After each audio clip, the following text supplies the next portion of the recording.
Good morning, everyone. Today we are going to start with this poem, Crossing the Bar. I hope the screen is visible to all of you. Fine. This poem, Crossing the Bar, has been written by Alfred Lord Tennyson, right? Tennyson was a very famous poet, a very renowned one, belonging to the Victorian era, right? His most famous poems are In Memoriam and The Charge of the Light Brigade. These two poems are very famous, written by Alfred Lord Tennyson. The poem which we are going to do today, this he wrote 3 years before his death, right? He fell seriously ill and then he wrote this poem. This poem was written in 20 minutes. He just took 20 minutes to write this poem, right? While traveling, and he wrote this poem on a piece of paper, on an envelope, he wrote this poem when he was traveling. He was not well those days. Maybe he thought that it's time for him to leave this earth, and so he wrote this poem. But then after that, he was fine, and then he lived for 3 more years. Right. So this is a very famous and popular short poem written by Alfred Lord Tennyson. First, we'll read the introduction given on page 15 of your books. We'll read. Ansh, you read, and then we'll start with the poem. Ansh, please read. Ma'am, my network is poor, ma'am. Never mind. We'll cope up. All of us have the books. Alfred Lord Tennyson, 1809 to 1892, was the most renowned poet of the Victorian era. His work includes in Memoriam, The Charge of the Light Brigade, and what is that? Idylls of the King. Idylls of the King. So More these than are any his other famous Victorian writer, poems. more than any other Victorian writer, Tennyson has seemed the embodiment of his age, both to his contemporaries and to modern readers. As poet laureate and thus official poetic spokesman for the reign of Victoria, he felt called upon to celebrate a quickly changing industrial and mercantile world with which he felt little in common. For his deepest sympathies were called forth by an unaltered ruler England. Yes, so The he has conflict mostly between written about the rural life, the life in villages, the life of a rustic, which is far away from the hustle and bustle of cities, right? He has written about nature and the life in rural areas. the conflict between what he thought of as his duty to society and his elegance to the eternal beauty of nature Allegiance seems means loyalty, right? even his most severe critics have always recognized his lyric gift for sound and cadence. Now, what does cadence mean? See, cadence means it's the last part of music. You can say the rhythm. It's something related to music, the regular beat and rhythm. A gift probably unequaled in the history of English poetry, but one so absolute that it has sometimes been mistaken for mere facility. The lurid history of Tennyson's family provides the Lurid essential history. understanding. Lurid means he didn't have a very good family life and childhood, especially, right? So that means lurid means you can say gruesome or something which is not very pleasant, shocking, right? So that is lurid. Provides the essential understanding for the recurrence in his poetry of themes of madness, murder, avarice, miserliness, What social do you mean by climbing, avarice? marriages. What is the meaning of avarice? Now this is a common word, you should be able to tell.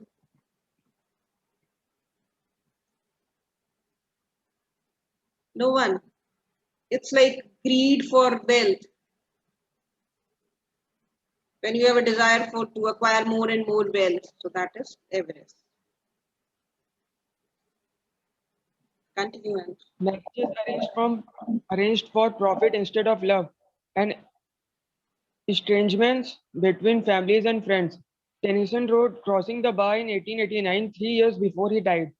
Tennyson uses the metaphor of a sandbar, which is a ridge of sand built up by the currents along a shore, to describe the barrier between life and death. As the speaker near the ends of his life, he is sure that he will meet his maker upon his death. Okay. Thank you, Ansh. See, this poem, you can say, is allegorical or metaphorical poem, right? What do you mean by this? It means that there'll be one literal meaning of the poem and another symbolic meaning, which is much, much deeper, right? The literal meaning of the poem is that a ship is trying to cross the bar. The meaning of sandbar they have given, right? What is a sandbar? Sandbar is a ridge of sand built up by the currents along the shore. What happens when the current of water it comes towards the shore, right? Because there is sand on the shore, so it builds a ridge, right, which acts as a barrier, right? So that is what is the meaning of sandbar, right? That is the literal meaning of sandbar. And what is the symbolic meaning of sandbar which the poet has taken? The symbolic meaning of the sandbar is the boundary between life and death. On the shore is life, then sandbar, and once you cross the sandbar, you die, right? So that boundary which separates life and death is the sandbar. Ridge of sand built up by the currents along the shore to describe the barrier between life and death. As the speaker nears the end of his life, he is sure that he will meet his maker. Maker is written in capital. It means the maker is a reference to God, right? The poet hopes to meet his maker, that is, he hopes to meet his creator, that is God the Almighty, upon his death. He feels that once he will die, he will meet his maker and the Almighty. And he has this desire to meet God. I told you that when Tennyson wrote this poem, he was not well. So maybe he was thinking that his time has come and he is about to die, right? Crossing the Bar by Alfred Lord Tennyson. Sunset and evening star, and one clear call for me. And may there be no mourning of the bar when I put out to sea. So the poet says, literal meaning. First, I'll explain the literal meaning and then we'll come to the symbolic meaning of the poem. I told you that the entire poem is metaphorical or allegorical, whatever you say, right? So sunset. Sunset, you know the meaning of sunset, literal meaning, you know, and evening star. Evening star is a reference to Venus, right? Venus is also, planet Venus is also known as the evening star because that is the first thing which you see in the sky in the evening, right? That is the, though it is a planet, but it's still, we call it as evening star, right? Which is seen on the western sky after sunset, right? So that is the evening star. So it's sunset. Now, if you take sunset of your life with reference to your life, what will it mean? Old age. Night will be death, where everything is gone, right? Your morning of your life will be your childhood when you are born and you are quite young. Then we have the afternoon, that is the adulthood, and then evening is old age, and then death comes, that is the end of life, right? So sunset and evening star. Evening star is a reference to old age, means he is approaching his death. Evening star is like a signal of approaching death. The poet is about to die, right? So it's sunset means it's the time of means the light is almost about to disappear. It means that again a reference to the light of life is also about to disappear, right? So evening and sunset and evening star means that it is old age and the life is about to end. And one clear call for me.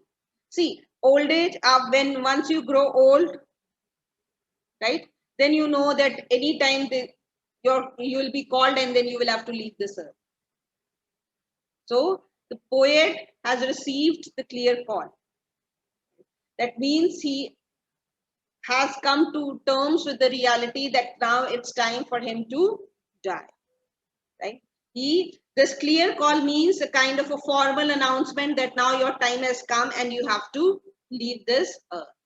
See, once you are prepared for your death, once you are mentally at peace with this reality, once you accept this reality that everyone who is born will die one day, then you don't feel the pain and you don't grieve the death, grieve your death.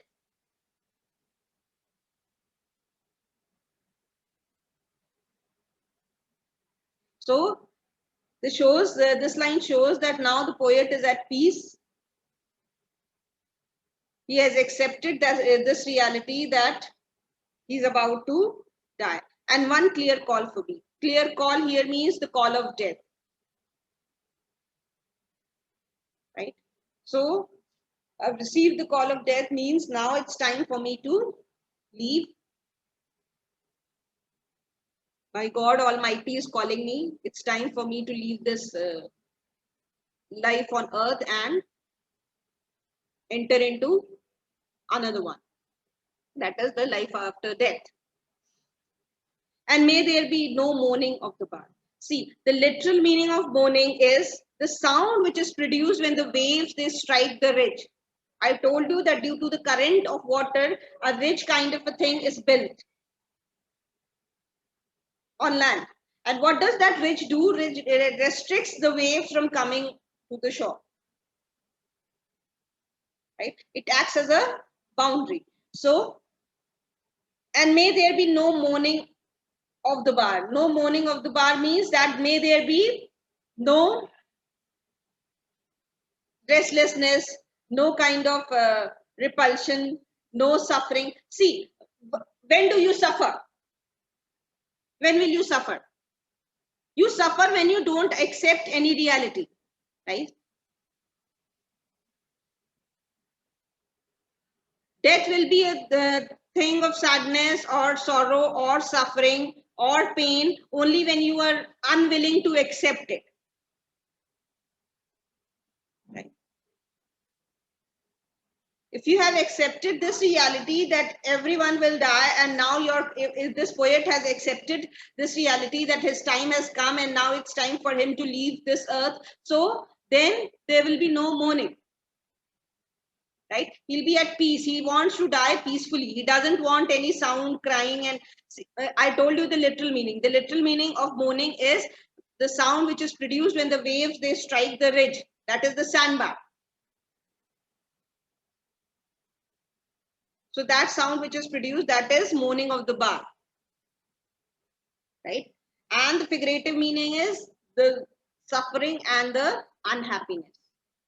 The reluctance to leave the earth. When I put out to sea. So he says that I don't want any kind of mourning. I want to die a peaceful death. In other words, the poet wishes to die a peaceful death. He wants this transition from life to death to be a peaceful one. With no kind of suffering, no kind of unhappiness, no sorrow. Right? A very smooth transition he wants. Clear? When I put out to sea. When I put out to sea, here the literal meaning of putting out to sea means that an unspecified ship. A ship is moving from land from the harbor. Ships they rest in the harbor. So moving from the harbor towards the sea. That is the literal meaning. And the figurative meaning is moving from life to death. Is it clear? This stanza is clear.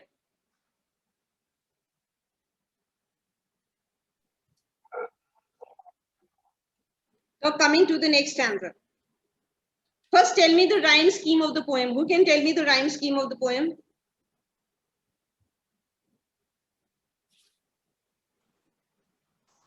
Ma'am, AB, AB. Ma'am, AB, AB. Yes, AB, AB is a rhyme scheme of the poem. Good. But such a tide as moving seems asleep, too full for sound and foam. When that which drew from out of the boundless deep turns again home. In the next stanza, the poet wishes that the tide, when it's time for him to leave this earth, he wants the tide to be full.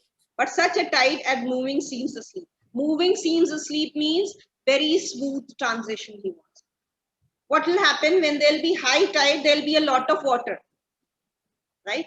And a lot of water means that ridge which is formed, that will be submerged in water.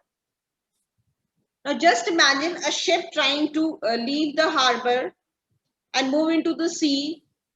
And if the ridge is already covered with water, then the transition will be very smooth.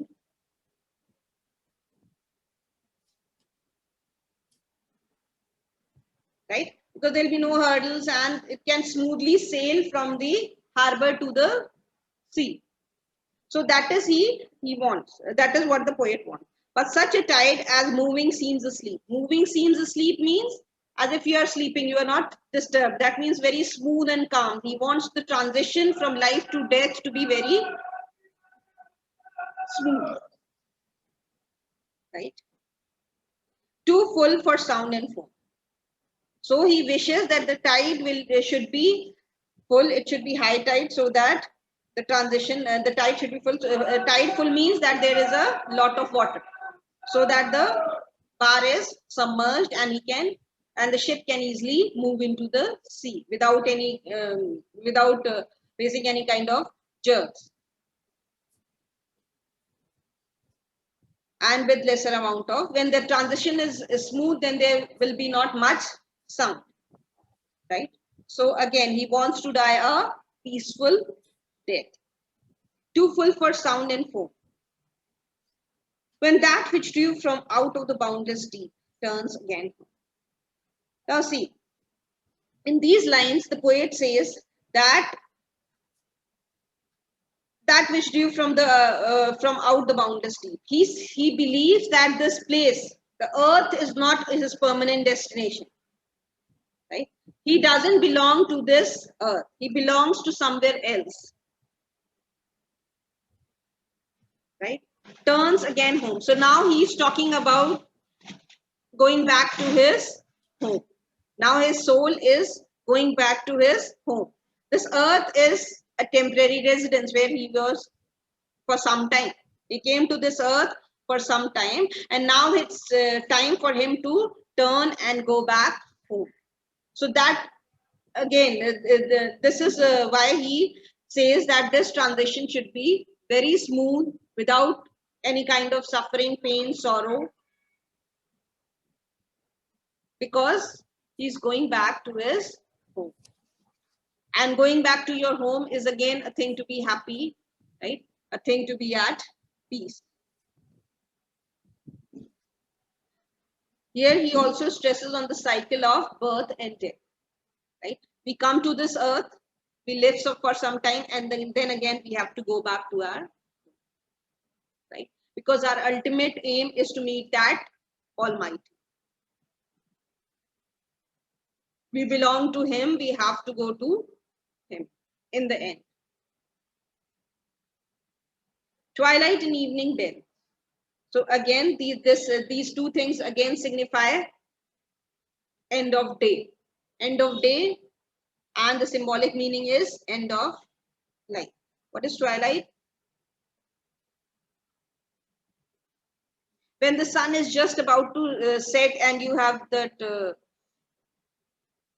when the sunlight is very dim and you have the spreading orangish hue. So that is the time of twilight, when the sunlight becomes very, very, very faint. And it is just about to set. And evening bell. Evening bell here is a reference to the bells in the church, right? But then the symbolic meaning is the death knell.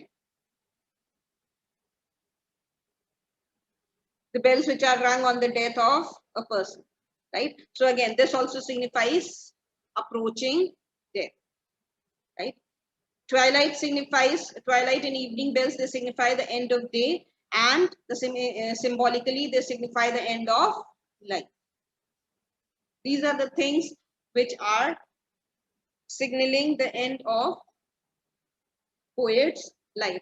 And after that, the dark. And what will happen after twilight? After that faint light of sun after the faint light of the sun is visible, after that there will be complete darkness in some time. It means when you have reached your old age, then after some time you will die. Right? Your life will come to an end. And may there be no sadness of farewell. Now the poet says he doesn't want his dear and dear ones to cry on his death. He says, I don't want that my departure, my farewell should be a sad one. Because death is not something to be mourned or to be sad about. Why? He has given his reasons also. Because we come to this earth only for a short period of time and then we have to go.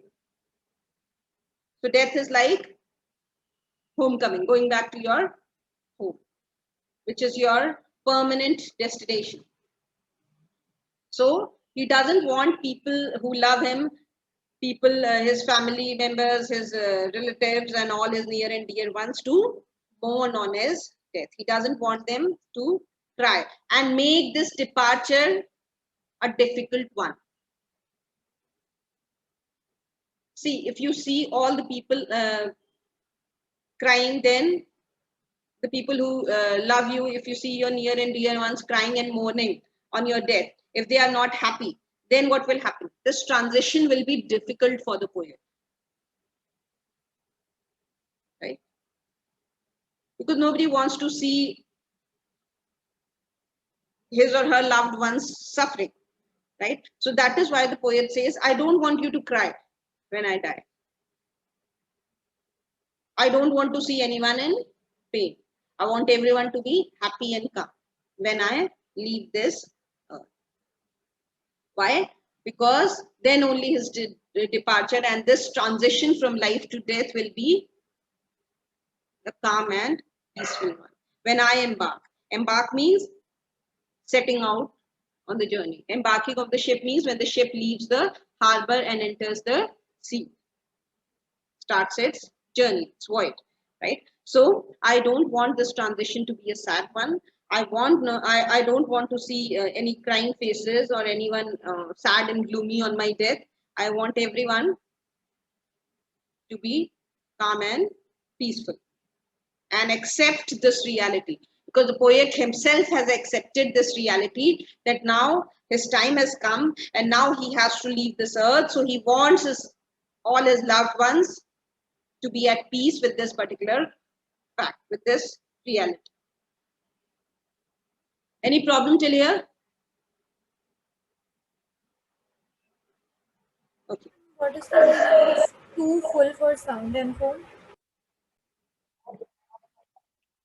For though from out are born of time and place, the flood may bear me far. I hope to see my pilot face to face when I have crossed the bar. Crossed the bar means crossed the bar, right? For though from out are born of time and space. So he says, what will happen? Once he will move into the sea, he will go beyond this restriction of time and place. Time and place are the things which are applicable only to this earth, or as long as you are alive, right? He wants to go beyond this time and place. The bone means boundary, beyond this boundary of time and place. A soul doesn't have any restriction of time and place, right? These are the things which are applicable only to the mortals who reside on this earth. The flood may bear me far. So Flood means the waves of the sea. He wants the waves of the sea to carry him far away from this earth. I hope to see my pilot. See, pilot is written in capital. Means it is a reference to God. Why? The literal meaning is the pilot of the ship. And because the poet is saying that he is in that ship which is about to sail. Literally, he is trying to say that now he is on a ship which is about to set out or embark on its journey. And who is the pilot of the ship? God, whom he wishes to see. Why is God referred to as the pilot? Pilot face to face. See, the pilot of the ship is someone who has complete control over the ship. He is the one who takes care of the ship, where the ship has to go. Everything in the ship happens on his direction and instructions, right? The ship will go wherever he wants. So that is why God is referred to the pilot of the ship, who is in charge of the ship, right? Who is taking everyone's ship. Now, if you take the figurative meaning, it will mean that the God who is in charge of our voyage, of our journey on this earth and beyond also, right? He will take us wherever he wants to take us. The flood may bear me far. Bear me far means the flood, the water, that is the waves may carry me far beyond. I hope to see my pilot face to face. And then what is the poet's desire? That he wants to see his pilot, that is his maker, his creator, that is God. That is why pilot is written in capital, because it is a reference to God. So I hope to see my pilot face to face.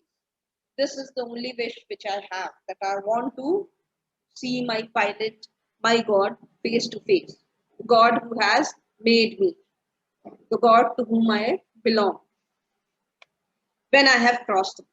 So I want to cross this bar with this intention that finally I'll be able to meet my pilot, the one who has complete control over me. Right. So with this, we come to the end of the poem. If you have any doubts, you can